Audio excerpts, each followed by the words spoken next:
தமிழ்நாட்டில் பிரச்சனை ஏற்படுத்த சில தீய சக்திகள் முயற்சி செய்வதாக அமைச்சர் ரகுபதி குற்றம் சாட்டியுள்ளார்.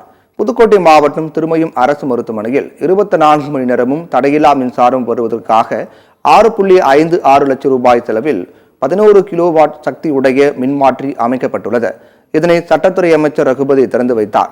பின்னர் பேசிய அவர், தமிழகத்தில் இந்து முஸ்லிம்கள் சகோதரர்களாக வாழ்ந்து வரும் நிலையில் அதில் பிரச்சனை ஏற்படுத்த சில தீய சக்திகள் முயற்சி செய்வதாக குற்றம் சாட்டினார். இது தமிழகத்தில் நிச்சயம் வெற்றி பெறாது என்றும் அவர் கூறினார்.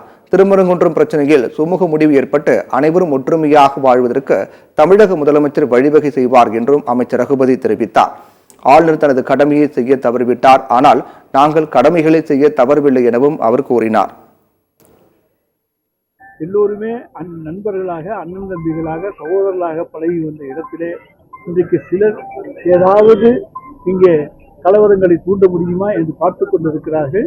நிச்சயமாக அது தமிழ்நாட்டில் நடைபெறாது. நாங்கள் இந்துக்களும் முஸ்லீம்களும் சகோதரர்களாக வாழுகிற மாநிலம்தான் தமிழ் மாநிலம்.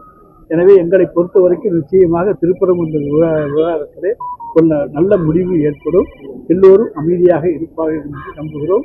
அதற்கு அரசு உரிய முயற்சிகளை எடுக்கும். இதை விவகாரமாக்கி அதிலே ஏதாவது லாபம் அடைய வேண்டும் நினைக்கின்ற தீய சக்திகளை நாங்கள் ஒடுக்குவோம்.